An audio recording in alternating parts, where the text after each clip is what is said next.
Hello বন্ধুরা, আমার তো লাঞ্চ হয়ে গেছে। লাঞ্চ মানে রুটি খেয়েছি, আর লাঞ্চের ভিডিও করতে পারিনি, কারণ ভিডিও খুব একটা করতে ইচ্ছে করছে না বলে করিনি।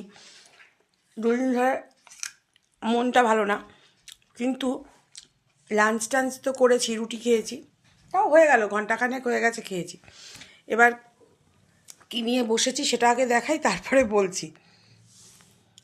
এই যে এক বাটি কুল নিয়ে বসেছি, এই যে এক বাটি কুল নিয়ে বসেছি, ঠিক আছে। ব্যাপারটা হচ্ছে কিছুই না, শীত প্রায় চলে যাচ্ছে, সরস্বতী পুজোও চলে গেছে। তা সরস্বতী পুজোও চলে গেছে, শীত প্রায় চলে যাচ্ছে, এই সময় কুল নিয়ে বসেছি। একটা সময় ছিল যে সরস্বতী পুজো না হলে কুল খাওয়া যাবে না, এরকম একটা ব্যাপার ছিল, কিন্তু এখন আর বর্তমানে সেটা নেই। বর্তমানে কুল সারা বছরই পাওয়া যাচ্ছে, আর সারা বছরই টুকটাক কুলের আচার টাচার কিনে খাইও।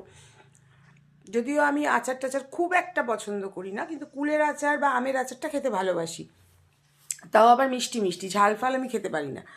তো আজকাল বসে বসে এই যে কুল নিয়ে বসেছি, এখন কুল খাবো বলে।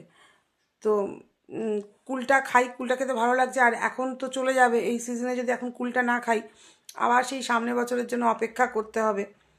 সামনের বছর হয়তো কুল থাকবে, কিন্তু কার জীবনের তো বিশ্বাস নেই। তো যাই হোক, কুলটা খেয়ে নিই, তো এই জন্য কুল নিয়ে বসেছি।